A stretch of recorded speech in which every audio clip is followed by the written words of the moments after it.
Hey everyone, Cloud here. Welcome to my guide on the Restless Ghost quest.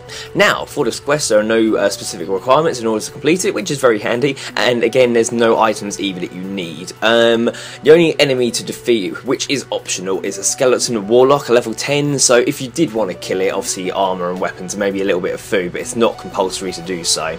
But that's it for the requirements and items. Now onto the quest starting point. So we're currently at the Lodestone, which you can access via the Lodestone network. If you don't have it unlocked, you should do though. I think it's automatically unlocked, but if you want to unlock other lodestones in the area as well, I have a guide on doing so, which can be found in the description below. But anyways, from here we're going to head to the quest starting point, which is the Lumbridge Church. Very easy to find, you can't really miss it. It's just literally near the Lumbridge Castle itself. If you go inside and speak to Father Eric to start the quest. Okay, so speaking to Father Eric, you'll find out that a ghost has been haunting the graveyard. He needs some advice laying it to peace, and he'll request you to go speak to Father Ernie, who is located in the swamps behind Lumbridge Castle, as he is an expert ghost hunter. So from here, we're going to head through the Lumbridge swamp, following the little path here. I've got a mini-map arrow displaying where exactly it is, but you can't miss it. It's very easy to find. It's like sort of the biggest house in the area in the Lumbridge swamp. But we're going to head through there and find Father Ernie.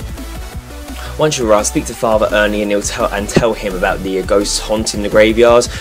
He'll be unwilling to help with his services, but he'll eventually give you a ghost speak amulet, which will allow the player to communicate with ghosts. So now we have that, we want to leave the swampy area and head back towards the graveyard in Lumbridge and that. So we're not actually going to go back into the church. There's a small building just next to the church which has got a coffin inside, so I'll speak to you once we arrive there. So once you're in the small house with the coffin, equip the ghost speak amulet and open it up, and a ghost will appear and speak with him.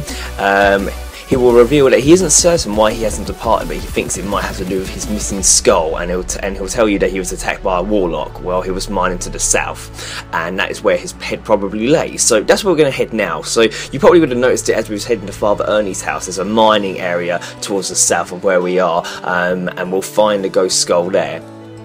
So once you arrive in the mining area, you'll notice there's a couple of rocks above some mud, and if you look carefully you'll see the skeleton skull. As you go to search the rocks, a warlock will appear, and again this is the option whether you want to kill him or not. Either way, the ghost skull will appear in your inventory, so you can either kill the skeleton or run back to the cemetery where the ghost resides.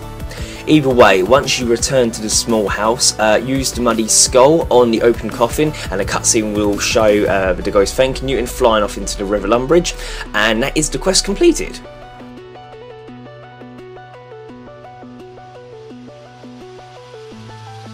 So congratulations, you've completed the Restless Ghost quest. You're awarded 1 quest point, 125 prayer experience, 5 ancient bones which give 200 prayer experience each, a ghost speak amulet, access to gravestone upgrades by talking to Father Eric, and 2 extra spins on the Squeal of Fortune.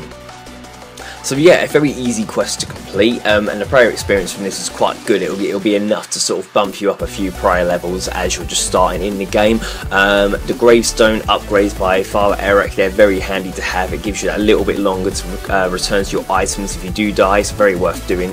The gravestones aren't really that expensive, and also this quest is needed to complete a lot of other quests across the whole, so definitely worth you doing. I don't think you'll run into any problems with this quest. However, if you do, leave a comment in the comment section below and I'll help out as best I can. If not, thank you for watching. Please make sure you like, favourite, comment, subscribe, and don't forget to share with your friends. Cheers guys, bye.